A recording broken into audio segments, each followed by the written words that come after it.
हरिओम प्रणाम मित्रों। भगवद गीता जी के 12वें अध्याय का चिंतन हम कर रहे हैं। आज चिंतन के लिए 15वां श्लोक हमारे सामने है। यस्मान्नो द्विजते लोकः लोकान्नो द्विजते च यः हर्षामर्षभयोद्वेगैः मुक्तो यस्य च मे प्रियः। भगवान कहते हैं ऐसा भक्त मुझे प्रिय है जो हर्ष, अमर्ष, भय और ऐसे ही अनेक उद्वेगों से मुक्त है। माने जो उद्विग्न नहीं होता। हर्ष, अमर्ष माने ईर्ष्या, भय माने डर। तो ये दो तीन नाम जो भगवान ले रहे हैं, गुण ले रहे हैं, इनका वर्गीकरण हम एक पॉजिटिविटी और निगेटिविटी के साथ बारे में ले सकते हैं। तो भगवान कहते हैं कि ऐसे पॉजिटिव प्रतिक्रियाओं से और निगेटिव प्रतिक्रियाओं से जो मुक्त है वह मुझे प्रिय है। तो क्या इसका मतलब है कि जो भक्त है, ज्ञानी भक्त है, जिसको भगवान पे विश्वास है, उसके मन में ये हर्ष, भय और ईर्ष्या इनके विचार आते ही नहीं है क्या? डिपेंड्स, आते भी नहीं होंगे। लेकिन अगर मन है तो मन में ऐसे विचार पूर्व संस्कारों के अनुसार आ सकते हैं। मन में विचार ही नहीं आते ऐसा कहना उसी तरह है जैसे हम कहें कि समुद्र में लहरें ही उत्पन्न नहीं होती। ऐसा तो कभी संभव नहीं है। तो अच्छे भक्त के मन में भी इस प्रकार की उद्विग्नता की लहरें निर्माण होती होंगी। कभी छोटी कभी बड़ी लहरें आती होंगी, तूफान भी खड़े होते होंगे लहरों के। लेकिन समुद्र में कितनी ही उथल पुथल होती रहे, बड़ी बड़ी लहरें भी निर्माण होती रहे और बड़े बड़े जहाज भी टूट जाते हों, लेकिन हमने देखा है कि दीपस्तंभ जो है, लाइट हाउस, वो वैसा ही स्थिर रहता है। क्यों? क्योंकि उसकी नींव बड़ी मजबूत रहती है। उसी प्रकार जो भक्त है वो स्वयं के मन को अपने आत्म स्वरूप में भगवान में स्थित रखता है। इसलिए किसी भी प्रकार के विचार उसके मन में आते रहें तो भी वह उनसे प्रभावित नहीं होता। यह वाक्य महत्व का है। He does not work out of reaction to these impulses. हमारे मन में जैसी संवेदनाएं मन को उद्विग्न करती हैं, वैसे शायद ज्ञानी भक्त को भी उद्विग्न करती होंगी, लेकिन उसकी प्रतिक्रिया उनके आधार पर नहीं होती, क्योंकि वह उनको उन सभी विचारों को साक्षी भाव से देखता रहता है। अब भय का विचार ले लीजिए। तो ज्ञानी भक्त के मन में भी कभी कभी मृत्यु के विचार आते होंगे, अवश्य आते होंगे कि कभी न कभी इस देह को छोड़ना है। लेकिन मृत्यु के विचार से जिस प्रकार से सामान्य आदमी डर जाता है, वैसा भक्त नहीं डरता है, क्योंकि भक्त को विश्वास है कि यह देह छोड़कर भी कहीं जाएगा तो वो भगवान के साथ में ही रहेगा। और जब तक भगवान चाहते हैं, इस देह में उसे कुछ होने वाला नहीं है। एक ही विचार उसके मन में रहता है कि जो कुछ भी मेरे साथ होने वाला है वह भगवान की इच्छा से ही होने वाला है। इतना उसको भगवान पे विश्वास रहता है। जैसे कि मैं हमेशा उदाहरण देता हूँ, छोटा बच्चा रहेगा 1 साल का पालने में, उसको हम खिलाते खिलाते उछालते हैं, है ना, और ऊंचाई पे जाके फिर झेल भी लेते हैं, पकड़ भी लेते हैं। तो अच्छा बच्चा रहेगा तो वो खिलखिलाता है उसमें, और थोड़ा अलग टाइप का बच्चा रहेगा तो रोने लगता है, तो रोने वाले बच्चों को हम रख देते हैं, और जो खिलखिलाता है उससे हमको भी आनंद प्राप्त होता है।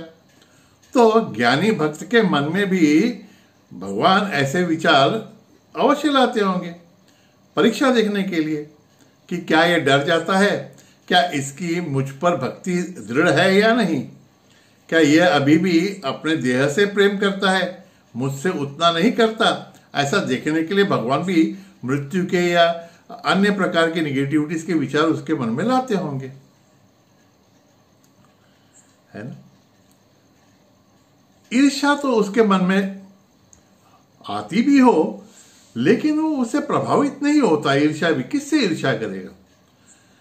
भक्त का प्रमुख लक्षण यह है कि वह सब में भगवत भाव रखता है।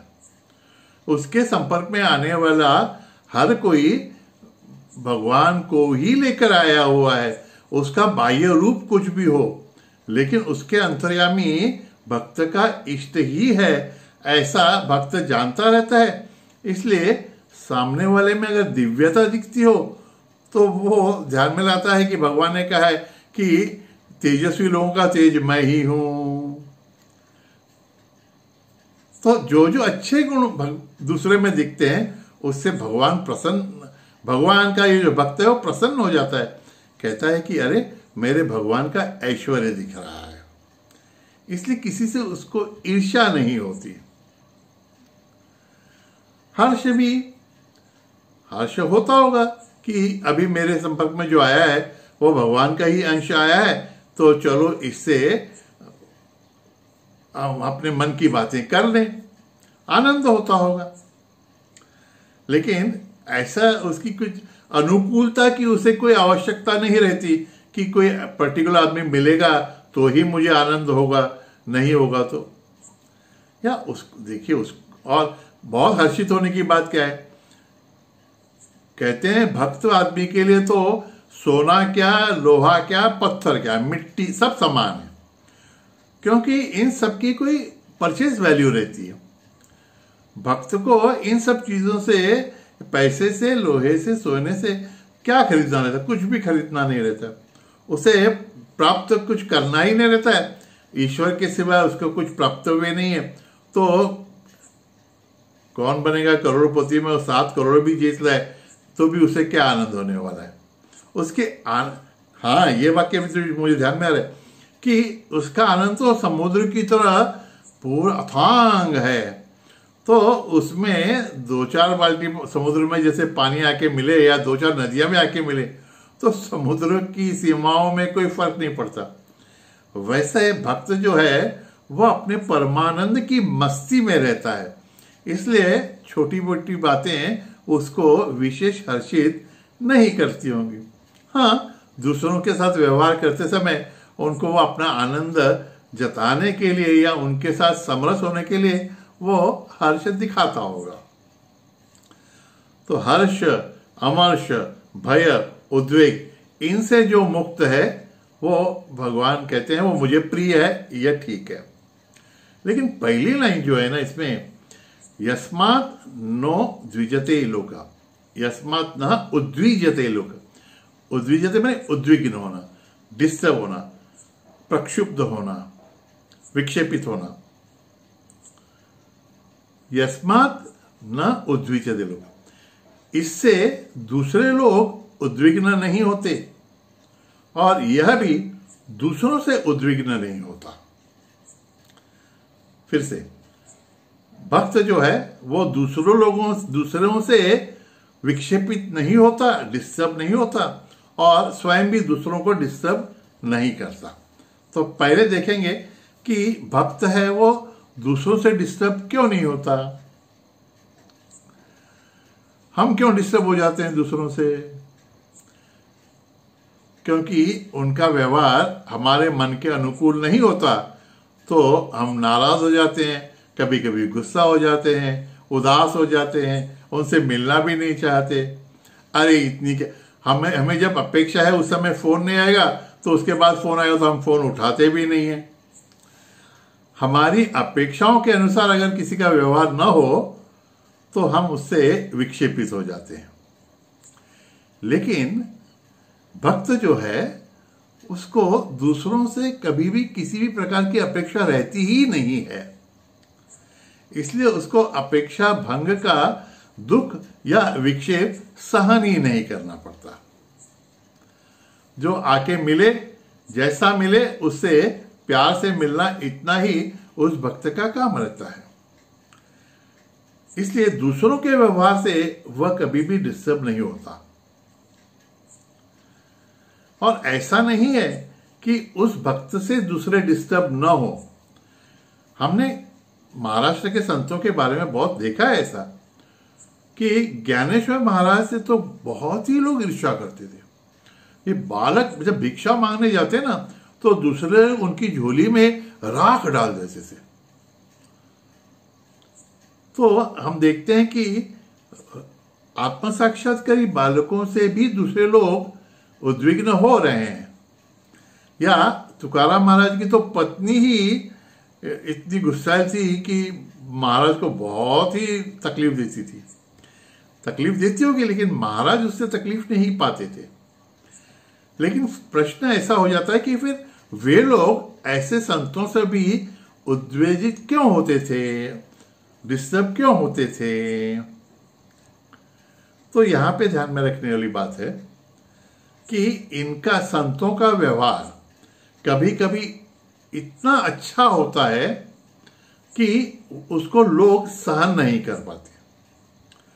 और सामान्यतः जो लोग हैं उनके मन में अगर इन संतों के व्यवहार के बारे में अनुकूलता नहीं है तो वे उद्विग्न होंगे ही। इसमें भक्त का या संत का कोई भी दोष नहीं है।